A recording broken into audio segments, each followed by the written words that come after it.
History is full of turning points, moments where the actions of one individual alter the course of humanity. None left a darker scar than the dictator who plunged the globe into its deadliest conflict. Hi, I am Anita, and welcome to this documentary. Today, we are looking at the life, rise, and devastating fall of Adolf Hitler. Born in Austria in 1889, his early life gave no hint of the tyrant he would become. To understand how a failed artist became an absolute dictator, we have to go back to the beginning. His youth was marked by aimlessness and rejection from the Academy of Fine Arts Vienna. Wandering the grand streets of the capital, he absorbed the city's undercurrents of radical nationalism. But it was the outbreak of the First World War that truly gave him a sense of purpose. He volunteered for the Bavarian army, finding a home in the rigid structure of military life. The trenches of World War I shaped his worldview entirely. He served as a dispatch runner on the Western Front, experiencing the brutal reality of mechanized warfare. He was decorated for bravery, yet the German defeat in 1918 came to him as a profound shock. The devastating loss and the harsh terms of the Versailles Treaty fueled a deep, simmering resentment. Like many veterans, he believed the army had been betrayed from within. This dangerous myth of the stab in the back became the foundation of his political ideology.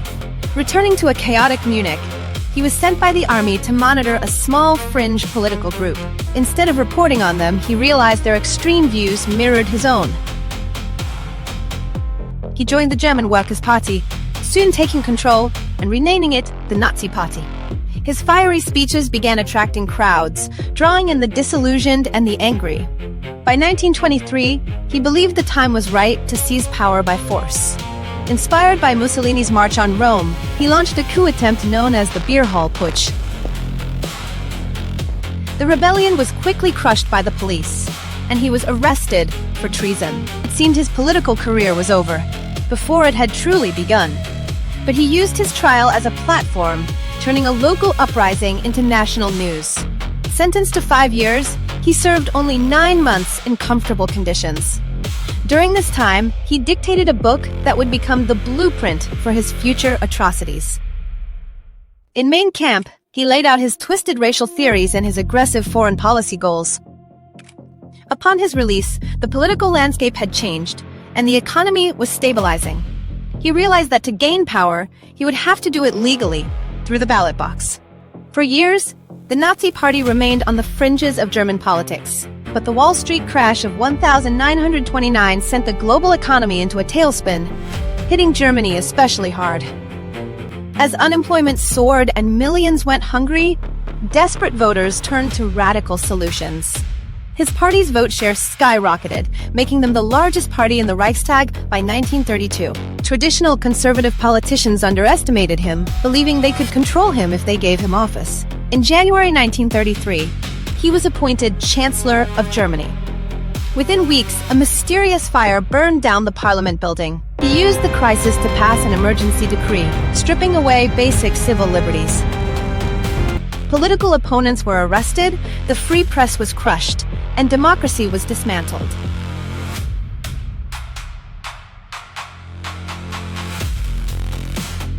The new regime immediately began reshaping every aspect of German life. Propaganda became the lifeblood of the state, controlling what people saw, heard, and read. Mass rallies at Nuremberg showcased the terrifying scale and discipline of the new order. Beneath the spectacle, a brutal apparatus of terror was being constructed.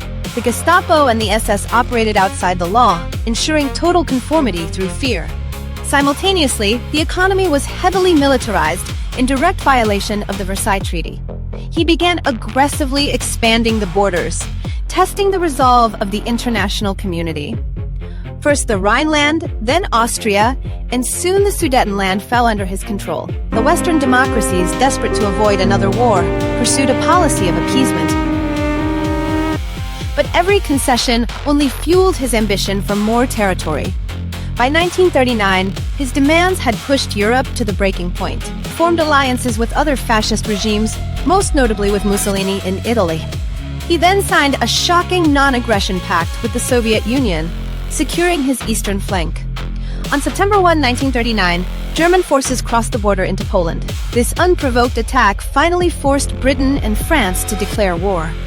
The conflict that followed would consume the globe and claim tens of millions of lives. The new tactic of blitzkrieg lightning war overwhelmed Polish defenses in weeks. For several months, a strange quiet fell over Western Europe, known as the Phony War. But in the spring of 1940, the storm broke with devastating speed. German armored divisions bypassed traditional defenses and swept through the Low Countries. France, considered possessing the strongest army in Europe, fell in just 6 weeks. British forces were pushed to the sea, barely escaping destruction at Dunkirk. Only Britain stood alone, resisting fiercely during the intense aerial bombings of the Blitz. Unable to defeat Britain quickly, he launched a massive invasion of the Soviet Union. Initially successful, the German advance was eventually halted by the brutal Russian winter. Meanwhile, the horrific reality of the Holocaust was devastating occupied Europe. Millions of innocent people were systematically murdered in extermination camps. Eventually, crushed between the Soviets and the Western Allies, his empire collapsed. In April 1945, he took his own life in a Berlin bunker, leaving behind a shattered continent. Thank you for joining me on this sobering journey through history.